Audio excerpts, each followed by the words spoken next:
Hi, I'm Chef Adam Lambay, and today we are going to make a big batch of butter chicken.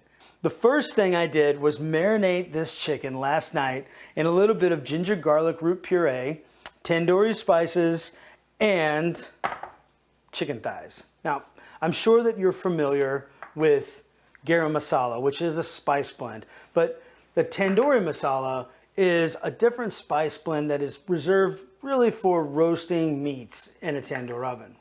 So let's get started with that. Roast in a 375 degree oven for 20 minutes. All right, let's get started on the curry. We're gonna start with a couple tablespoons of ghee, which is our Indian style clarified butter, a teaspoon of whole cumin seed. Now that's gonna pop and dance around in the pan for about 30 seconds. And you immediately add tomato paste. And now the garam masala.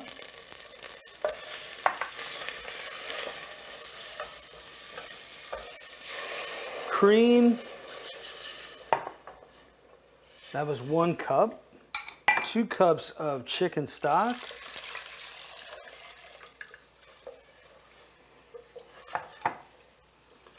And a dash of cayenne.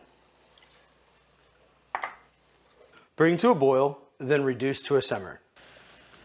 All right, we're up to a rolling boil. We're gonna turn that down to a simmer, and in about a minute, we'll add the lemon juice. Now, it's important to add the lemon juice after it's come down to a simmer. Reason being is all that acidity from the lemon juice could, and more than likely will, curdle the milk fat. And then you'll have cheese. All right, we're ready for the lemon juice.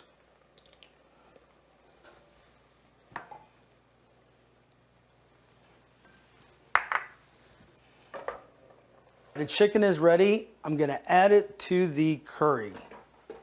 We're gonna let that simmer for about 10 minutes after we add the cilantro. Now, if you're not a fan of cilantro, you can always use mint or parsley. That'd be pretty Indian. Serve over basmati rice, garnish with fresh cilantro and toasted almonds.